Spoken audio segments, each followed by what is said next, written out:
Hello everyone, আসসালামু আলাইকুম। সবাইকে ঈদ মোবারক। সবাই কেমন আছেন? আশা করছি সবাই অনেক অনেক ভালো আছেন। আমিও আপনাদের দোয়া এবং ভালোবাসায় ইনশাআল্লাহ ভালো আছি।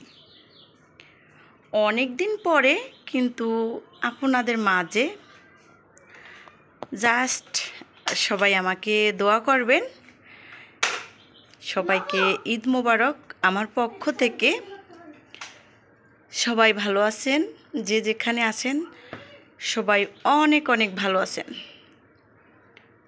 আমিও আপনাদের দোয়া এবং ভালোবাসায় ভালো আছি। যাই হোক আর কি, এটাই।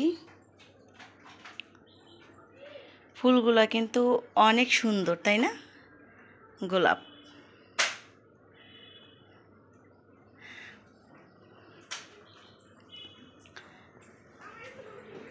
ঈদের দিনে আমি বেশি কিছু রান্না করিনি,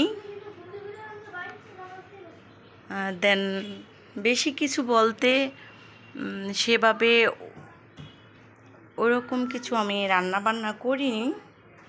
জাস্ট কি রান্না করেছি সেটা আর কি শেয়ার করব।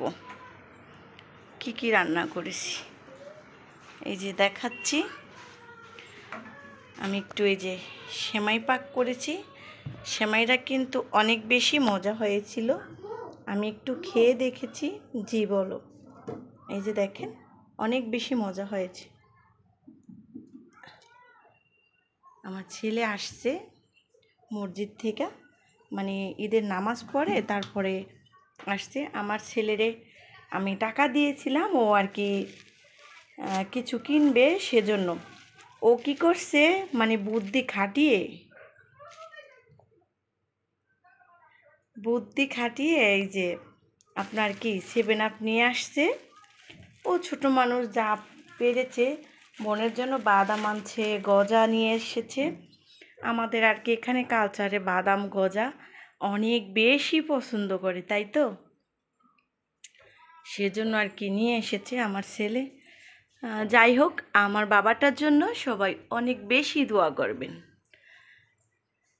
এই তো আমি একটু আবার ঈদে কার কাছে কীরকম লাগে আমি জানি না, বাট আমার কাছে কিন্তু ঈদের যদি বিছানা সুন্দর না হয় তাহলে কিন্তু আমার কাছে ভালো লাগে না। আমার কাছে মেইন মনে হচ্ছে যেন বিছানা নতুন মানে বেডশিটগুলো নতুন হলেই আমার কাছে চলে।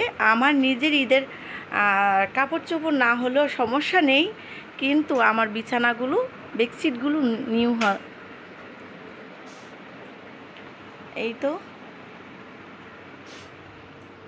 এই পাশে কিন্তু আমি পাকঘরে আবার রান্না বসিয়ে দিয়েছি। এই যে দেখেন, আমি বিরিয়ানি রান্না বসিয়ে দিয়েছি। মাংসটাই যে করতেছি। যাই হোক, সবাই ভালো থাকবেন। সবাইকে আল্লাহ হাফেজ, আসসালামু আলাইকুম।